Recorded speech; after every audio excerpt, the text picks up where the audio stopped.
Fala aí, galera do Arquibancada Tricolor, seja bem-vindo a mais um corte aqui de um dos nossos programas aqui do AT no YouTube. Corre aqui na descrição que tem o link do programa completo, mas deixa o seu like aí, se inscreve, dá essa força pra gente também.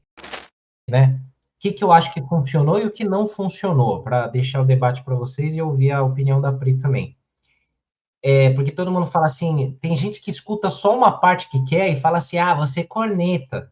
Aí, quando ouve a outra parte que elogia, você passa pano, vendido. Então, ouçam, né? Vocês não, vocês aqui são gente boa, o nosso chat é show de bola. Mas quando a galera que depois vê os cortes, fala assim, mimimi, dá ódio, assim, me irrita mais do que a Yara. Mas a gente vai falar assim, o que funcionou e o que não funcionou. O que eu acho que funcionou, tá? E aí depois, Nada. nada. O placar funcionou, tal. Não, a torcida foi lá, representou, muito bem, sempre lá o de São Paulino. A zaga funcionou. Arboleda e Alan Franco funcionaram, Rafael, Arboleda e Alan Franco não tomaram não tomaram gol e mais um jogo. Então, eu acho que funcionou. Show de bola. O Luiz Gustavo não fez uma partida tão brilhante ou tão boa quanto as outras, mas mesmo assim deu uma segurança ali. Teve um lance só que ele errou um passe ali, uma jogada que eu falei, mano do céu, quase que ele arma um contra-ataque ali, né? Então, ali eu acho que o sistema defensivo no todo foi bem, embora tenha tido algumas falhas, alguns vacilos de marcação ou de posicionamento, mas no geral, beleza, não tomamos gol. Só, né? Agora, o que não funcionou para mim, né? Bobadilha estava muito disperso, ficou muito distante do Luiz Gustavo de novo, errou muitos passes, então isso foi preocupante. Teve alguns momentos, o Raí estava comentando aqui com a gente, teve alguns momentos que a gente estava falando, pô, podia talvez testar o Marcos Antônio, porque o Bobadilha está meio disperso e cansado. Eu fiquei com medo ali, que estava errando muitos passes. O time do São Paulo não trocava 3 passes ontem, estava muito difícil, né? Estava errando muito. O Ferreirinha não apareceu no jogo, mais uma vez. Teve uma pancada lá, depois saiu do jogo, tomara que não seja nada grave, mas não apareceu. O Lucas ficou de novo muito isolado na ponta. E o Luciano no meio, não funcionou. E aí, eu sempre falo aqui, né? E aí eu vou repetir isso de novo, né, Pri? Porque a gente até estava falando antes de começar aqui o nosso papo.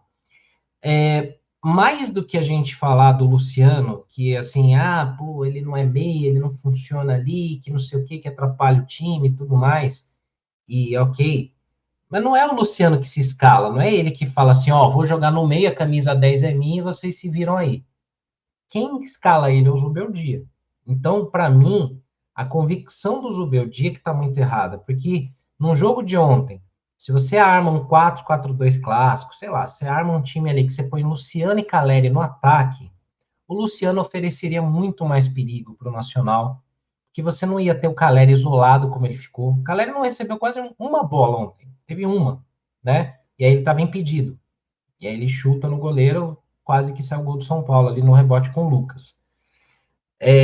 Então o Luciano, ele erra muito porque ele está de costas pro gol, jogando no meio de campo, vindo buscar o jogo, e não é a dele. Então, assim, não vou falar que ele não tem culpa. Claro que também tem quando ele domina errado, quando ele faz uma falta, que ele não sei o quê, que ele reclama, beleza. Mas eu acho que o Zubeldia precisa rever esse conceito aí. E aí, Pri, eu queria que você comentasse um pouco, porque eu vou pôr um vídeo aqui daqui a pouquinho, porque o Gabriel Sá conseguiu fazer justamente essa pergunta na coletiva ontem. Ele perguntou, poxa, como que você está vendo o Zubeldia, essa função do Luciano no meio de campo, sendo que o Lucas, às vezes, quando vem para o meio, ele também rende muito bem. O que você enxerga disso? Então, eu queria que você comentasse um pouquinho também sobre isso, Pri, porque eu acho que é o assunto principal, porque todo mundo mirou as armas só no Luciano também. Tipo, o Luciano cagou tudo, ele é o pereba e ele não presta e não sei o quê. E o time inteiro foi mal, o time inteiro não foi bem, mas esse posicionamento do Luciano no meio tem irritado o torcedor, só que eu acho que a culpa é de quem escala, né? Luciana, até isso que você falou de apontar tudo pro Luciano, né? Cara, ontem eu até comentei aqui com você, né? Eu vi um perfil no Twitter fazendo um post que é esse tipo de coisa que me deixa revoltada, sabe? Porque o perfil foi lá e colocou assim, inclusive até apagado, não consigo nem mostrar, tá lá. Luciano errou tantos passes no jogo. Aí, mano, comentário assim, Luciano, tiroteio completo.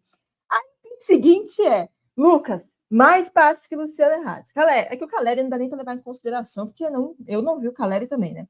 Aí, um monte de jogador. O Luciano era, tipo assim, o 6º ou 7º colocado de passes errados. Aí é esse tipo de coisa que me irrita, né? A galera brinca que... Eu gosto muito do Luciano, de fato, sou muito fã do Luciano, mas eu concordo que ele é um momento de testar ele entrando no segundo tempo. Eu não tenho nenhum problema de admitir isso. Agora, o que me irrita é que parece que tem gente que, assim... eu falei para você isso aqui em off. Cara, vamos supor que eu não gosto do fulano. Aí o fulano tá em campo, parece que eu fico torcendo contra o fulano para falar que eu tava certa.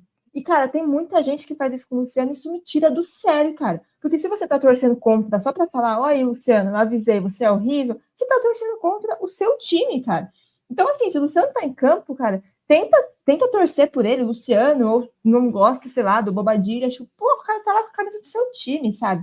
Então é esse tipo de coisa que me tira do sério. E vai muito nessa parada de que hoje em dia, muito por conta de rede social e tal, acho que tem muito torcedor que não curte as paradas, só quer sempre opinar e tá certo e fazer uma análise, tipo, mano, às vezes só curte, pô, foi lá contra o Nacional, jogo difícil, voltou com empate, tem um favoritismo gigantesco para se classificar, e aí parece que fica torcendo contra.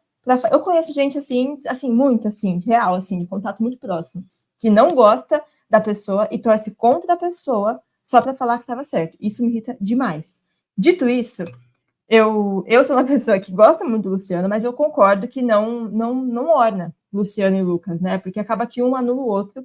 Ontem, tanto na coletiva quanto também o Lucas, né? Ele fala que a ideia é porque os dois conseguem se alternar e por isso que eles jogam junto. Mas também não dá certo esse negócio de alternar um outro, porque não dá resultado. E acaba que o Lucas, que é o craque do time, não consegue desempenhar o seu melhor futebol. E no fim, nem o Luciano, né, que também é um dos melhores do time, é o artilheiro do time na temporada. Então, acho que talvez fosse momento, assim, do Zubeldia pelo menos fazer um teste, entendeu? A gente já entendeu que ele gosta do Luciano titular, mas faz um teste. Coloca ele no banco, ele entrando no segundo tempo, porque eu não acho que o Luciano tem que ser banco de reservas. Eu acho que o Luciano ele é o 12º jogador, entendeu? Acho que esse é o teste que tem que ser feito. Isso deu muito certo na Copa do Brasil com o Dorival. Então, assim, tenta colocar o Luciano nessa posição, de entrar no segundo tempo. E geralmente, no ano passado, era assim que ele fazia gol. Agora, não, coloca ele lá e não coloca mais. Aí ferrou, porque o cara é o artilheiro do time, né? Não dá para você brigar com os números e com os fatos. Ele é o artilheiro do São Paulo no ano. Então, assim, acho que é momento de talvez fazer esse teste. Também não persigo o Zubeldia, de, pô, não tá vendo, parece que é sério. Também não persigo, cara. Beleza, ele claramente gosta do Luciano e ele acredita no estilo de jogo. Às vezes tem momentos que deu um pouco mais certo, momentos que deu menos, enfim. Mas é ele que vê o treino, é ele que está lá dentro do São Paulo para saber a decisão que ele toma.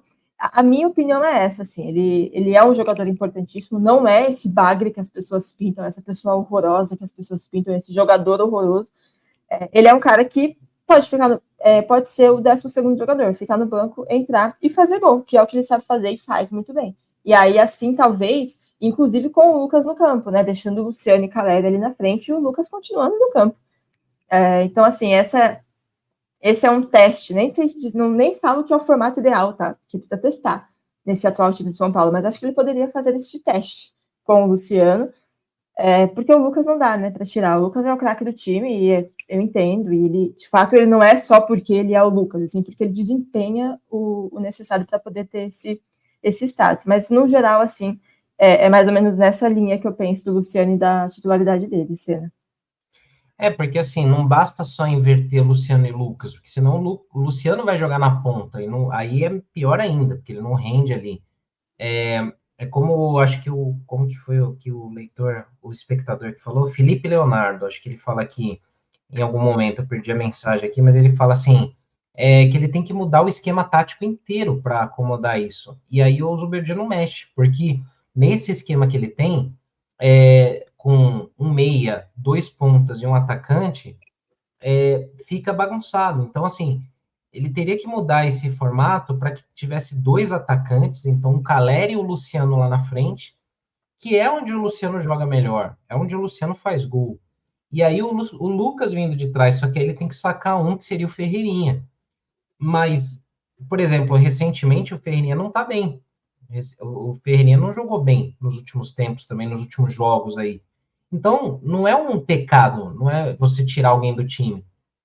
Que você pode modificar, você pode ter armas para o segundo tempo, só que parece que o São Paulo tem que jogar do mesmo jeito. Então, foi até interessante essa pergunta do Gabriel, que eu vou pôr para a gente aí, para falar sobre isso. E tem um dado interessante, né, Pri? Eu queria até que você falasse aí sobre essa questão dos resultados também, porque, claro, a gente, no fim das contas, analisa o resultado também, né?